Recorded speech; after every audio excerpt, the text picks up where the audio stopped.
जब आवे संतोष धन सब धन धूल समा, जब आवे संतोष धन सब धन धूल समा। राष्ट्रीय मेला दशहरा 2024 के अंतर्गत श्रीराम रंगमंच पर चल रही श्रीराम कथा में तीसरे दिन व्यासपीठ से पंडित विजय शंकर मेहता ने अरण्य कांड का भावपूर्ण वर्णन किया। उन्होंने कहा कि जीवन में क्रोध सबसे बड़ा दुर्गुण है।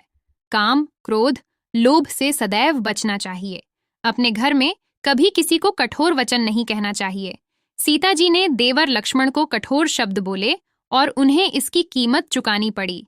पहले घर में बड़े बूढ़े गुस्सा करते थे, लेकिन आजकल छोटे छोटे बच्चे भी बहुत गुस्सा करने लगे हैं। पंडित मेहता ने कहा कि क्रोध करने से भक्ति क्षीण हो जाती है और विवेक चला जाता है।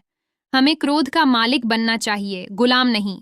उन्होंने कहा कि जीवन में मर्यादा की कोई ना कोई लक्ष्मण रेखा होनी चाहिए। चरित्र, संस्कार और आचरण की इस लक्ष्मण रेखा को लांघने पर दुर्गुण रूपी रावण घेर लेंगे। यह रावण आप पर आक्रमण करेंगे, आपका अपहरण कर लेंगे।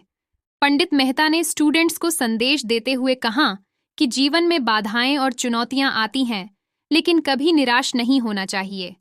भगवान राम पर भी संकट आया, लेकिन वह निराश नहीं हुए।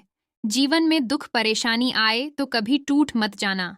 भगवान पर कभी संदेह मत करना, भगवान की कभी परीक्षा मत लेना, और यदि कभी गलती हो भी जाए तो क्षमा भी भगवान से ही मांगना। उन्होंने कहा कि घर में गाय के कंडे रखना चाहिए, जिससे नकारात्मकता समाप्त हो जाती है।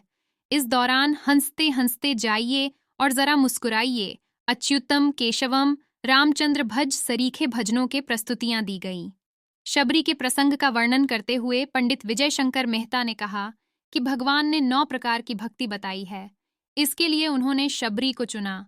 उन्होंने बताया कि संतों के साथ सत्संग, कथा रति, गुरु सेवा, कपट को छोड़कर भगवान का कीर्तन, ईश्वर में दृढ़ विश्वास के साथ मंत्र का जाप, निरंतर भक्ति, सारे संसार को एक ही रूप से देखना, जो मिला है उसी में संतोष करना और सब कुछ भगवान के भरोसे ही छोड़ देना, यह नवधा भक्ति के रूप है।